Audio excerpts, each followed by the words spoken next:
मेरे नौजवान साथियों, आज आप रात रात भर मोबाइल के ऊपर गंदे काम कर रहे हैं। क्या सोच करके कर रहे हैं? अभी तो जवानी के दिन है, अभी तो जिस्म के अंदर ताकत है। जब बुढ़ापा आएगा तो हम भी नमाजी बन जाएंगे, हम भी दाढ़ी रख लेंगे, हमारे माथे पर भी सजदे का निशान आ जाएगा। मेरे नौजवान साथियों, क्या आप इस बात की गारंटी दे सकते हैं कि आप बुढ़ापे तक जिंदा ही रहेंगे? अरे बुढ़ापा तो बहुत दूर की बात है, बुढ़ापा तो बहुत दूर की बात है। आप तो इस बात की गारंटी भी नहीं दे सकते कि कल की सुबह का सूरज आप देखेंगे। हमारे बड़े अच्छे दोस्त थे, नौजवान आलिम दीन थे।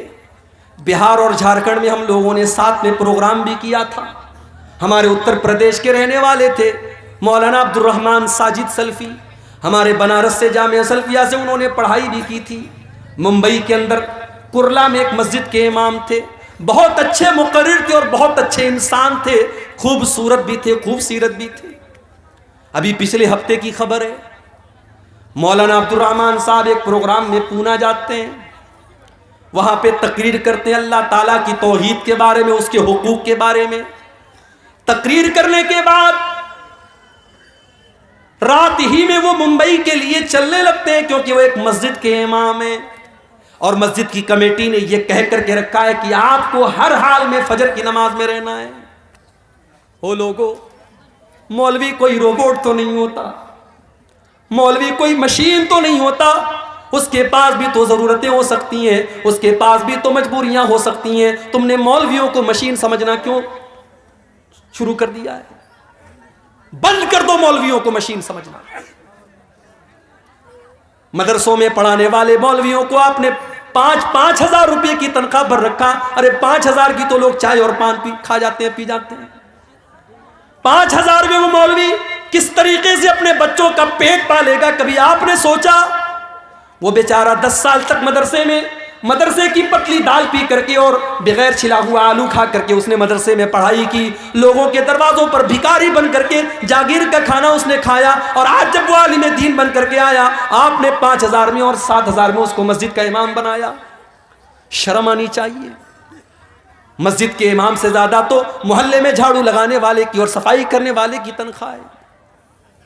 शर्म आनी चाहिए। और उसके बाद इतनी पाबंदी है कि साहब पूरा मोहल्ला मस्जिद में नजर ना आए। अगर इमाम बेचारा किसी दिन फजर में नहीं आया, मौलवी साहब आप फजर में नजर नहीं आए, पूरा एक एक नमाजी जब तक पूछ न ले और तहकीकात न कर ले, तब तक मौलवी को नहीं छोड़ेगा। उसके पास भी तो जरूरतें हो सकती हैं मेरे भाई। और एक बहुत बड़ा फितना यह भी है, आपने इमाम साहब के लिए कमरा बनवाया, बड़ा एहसान किया, बड़े एहसान के साथ लोग कहते हैं हमारे यहां इमाम साहब के लिए कमरे का भी इंतजाम है।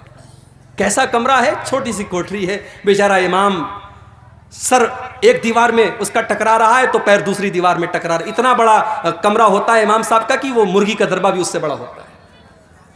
वो बेचारा फैमिली लेके नहीं रह सकता। उसकी बीवी बेचारी जिंदगी भर शादीशुदा होने के बाद भी अपने शौहर से दूर रहे। ओ लोगों, तुमने इन मौलवियों की जिंदगी को ऐसा क्यों बना दिया? मदरसों में पढ़ाने वाले टीचरों के लिए आपने फैमिली क्वार्टर का इंतजाम क्यों न किया? कल अगर उस मौलवी के कदम बह के, उस इमाम के कदम बह के, उस खतीब के कदम बह के, उस टीचर के कदम बह के, वो तो गुनहगार होगा ही होगा। हम और आप भी कम गुनहगार न होंगे। हमने उनको अपनी फैमिली से दूर करके बहुत बड़ी आजमाइश में डाला है। यहाँ पे बहुत सारी मस्जिदों के जिम्मेदार भी होंगे, मदरसों के जिम्मेदार भी होंगे। मैं अल्लाह का वास्ता देकर के आपसे कहता हूँ कि आप अपने इदारे में पढ़ाने वाले टीचरों के लिए ऐसी जगहों का इंतजाम करिए कि वो फैमिली के साथ रहें। आप मस्जिदों के इमामों के लिए फैमिली क्वार्टर का इंतजाम कीजिए। आपको अगर अपने बीवी बच्चों के साथ रहने का हक है तो उस मौलवी को भी पूरा पूरा हक है मेरे भाई। सरकारी टीचर मर जाए, उसकी बीवी को सरकारी नौकरी मिल जाती है। सरकारी टीचर मर जाए, 60 साल की सर्विस पूरा करने के बाद मर जाए तो उसके परिवार को पेंशन मिलती है। सारी जिंदगी मिंबर पर चढ़ करके अल्लाह रसूल का दर्स देने वाला मौलवी मर जाए, उसके कफन का भी कोई इंतजाम करने वाला नहीं, उसके बच्चों की पढ़ाई की कोई खबरगिरी करने वाला नहीं। क्या ये दर्द की बात नहीं है?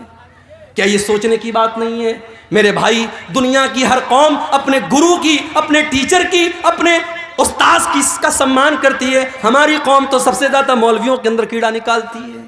ठीक है, वो इंसान है, उनके अंदर अच्छे भी लोग हैं, बुरे लोग भी हैं, उनके अंदर कमियां हैं, कोताहियां हैं, मगर ये सोचो कि आज के इस दौर में वही हैं जो आपको अल्लाह के बारे में बता रहे हैं, रसूल के बारे में बता रहे हैं, जन्नत के बारे में बता रहे हैं, जहन्नम के बारे में बता रहे हैं। अल्लाह की कसम, अगर ये उलमा दुनिया से चले गए, आपको कोई कलमा पढ़ाने वाला, आपको कोई कुरान बताने वाला, आपको कोई अल्लाह के बारे में बताने वाला ना मिलेगा। मौलवी बेचारे मर जाते हैं, उनके बाद उनके बच्चों, उनके परिवार का क्या होता है कोई पूछने वाला नहीं। अब्दुल रहमान सलफी साहब, फजर की नमाज पढ़ाना है, बहुत जल्दी है, उन्होंने टैक्सी पकड़ी। मुंबई से, पूना से मुंबई की टैक्सियां चलती हैं, शेयरिंग टैक्सियां। एक टैक्सी में 7 लोग बैठे हैं और टैक्सी ड्राइवर पूरी स्पीड से चला रहा है, क्योंकि उसको रात में 2 ट्रिप करना है, उसको मुंबई से फिर पूना आना है और जल्दी जल्दी सारे पैसेंजर को पहुंचाना है उनकी मंजिल पर। रात के 11-12 बजे के बीच का टाइम है। मुंबई और पूना की हाईवे पर ड्राइवर ने गाड़ी का कंट्रोल खो दिया। गाड़ी बाएं साइड में, बहुत बुरी तरीके से गाड़ी का एक्सीडेंट हुआ और 7 लोगों में से 6 लोग ऑन द स्पॉट मर गए। मेरे भाइयों, मेरे साथियों, क्या मौलाना अब्दुल रहमान सलफी ने यह सोचा होगा कि मैं पूना से तकरीर करने के बाद अपनी बीवी की शक्ल न देख पाऊंगा, अपने बच्चों की शक्ल न देख पाऊंगा?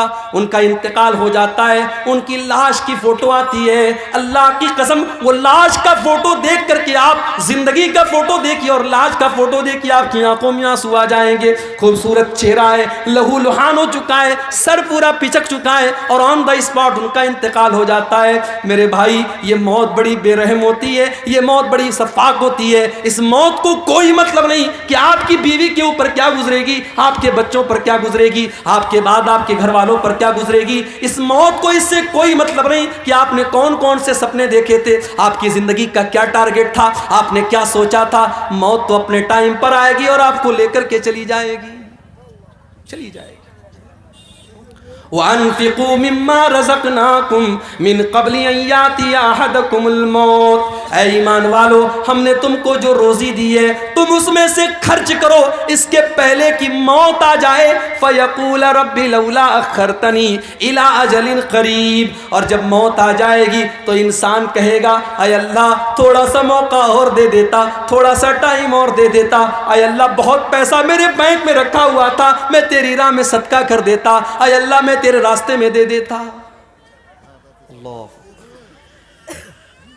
लेकिन मौत के बाद सिवाय पछताने के हमारे हाथ में कुछ नहीं आएगा।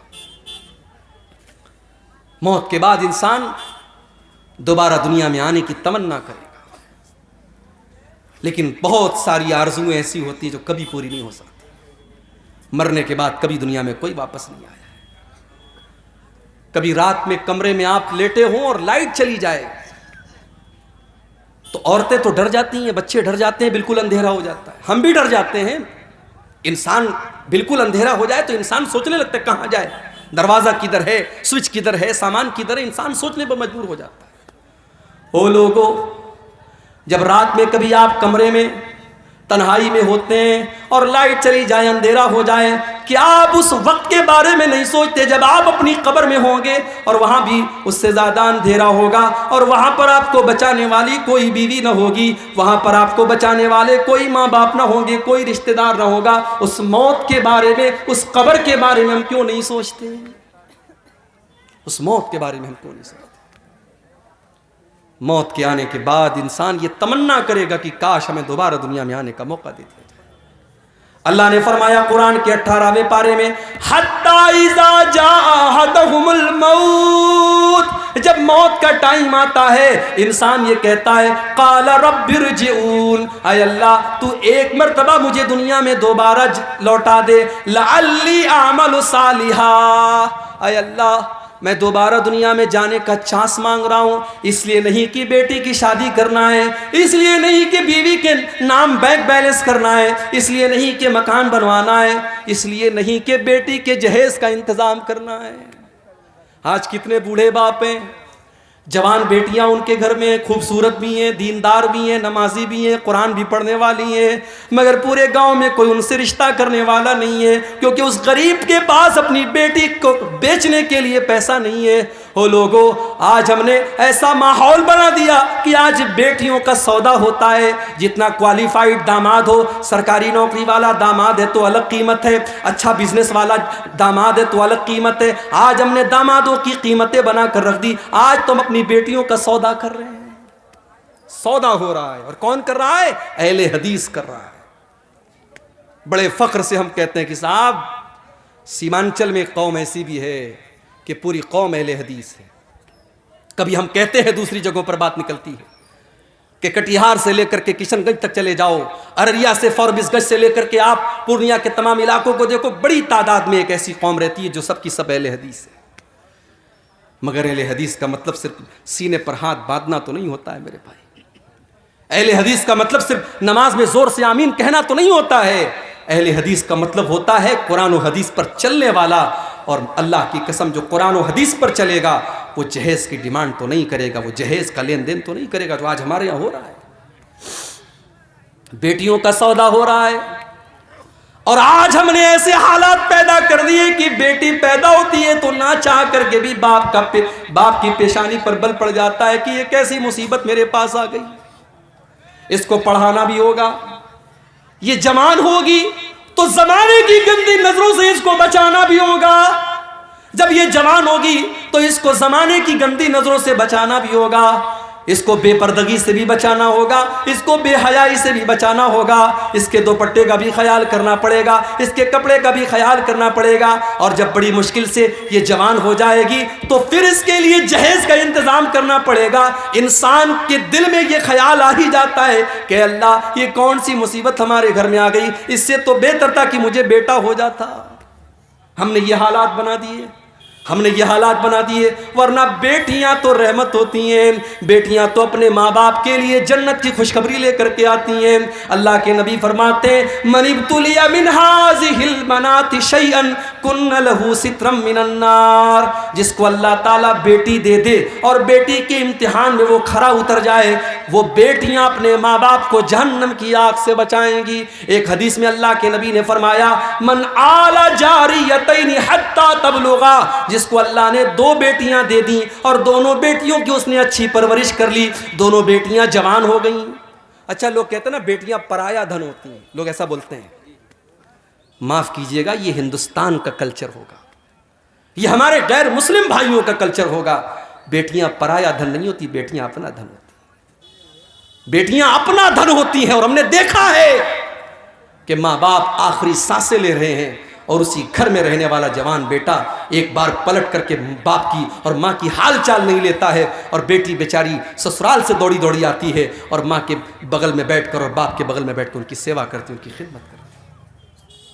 बेटियों को पराया धन समझने की ये ज़हनियत निकाल दो मेरे भाई। बेटियां हमेशा अपनी होती, और जिसको अल्लाह ने 2 बेटियां दे दी, और अल्लाह के प्यारे नबी कहते हैं कि जिसने उन दोनों बेटियों की परवरिश कर ली, यहां तक कि वो दोनों बेटियां जवान हो गईं, तो कयामत के दिन वो इंसान इस हाल में आएगा। अल्लाह के नबी ने अपनी दोनों उंगलियों से इशारा करके फरमाया कि जैसे ये दोनों उंगलियां एक दूसरे के साथ मिली हुई हैं, लगी हुई हैं, बेटियों की परवरिश करने वाला वो बाप, वो माँ कल कयामत के दिन जन्नत में मेरे साथ इस तरीके से रहेगा जो जैसे ये दोनों उंगलियां एक दूसरे से मिली। मगर हमने जहेज की इस रस्म की वजह से हमने आज बेटियों को बोझ बना दिया। और अफसोस की बात तो यह है कि मौलवी हजरात के यहाँ भी जहेज लिया जा रहा है। मौलवी भी अपने बेटे की शादी पर जहेज ले रहा है और मौलवी भी अपनी बेटी की शादी पर जहेज दे रहा है। जहेज देना मजबूरी हो सकती है, लेना मजबूरी नहीं हो सकती है। अगर आप ले रहे हैं इसका मतलब कि आप उस चीज को जायज समझ रहे हैं मेरे भाई। आप अपनी गैरत का और अपनी इज्जत का जनाजा खुद निकाल रहे हैं। शादी के पहले दिन जिस बेड के ऊपर आप सोते हैं वो बेड आपको ससुराल से मिल रहा है। जो शेरवानी पहन करके आप निकाह पढ़ रहे हैं वो शेरवानी भी ससुराल के पैसे से मिल रही है। जो खूबसूरत टाइटन की घड़ी आपने 3-4 हज़ार की लगाई है वो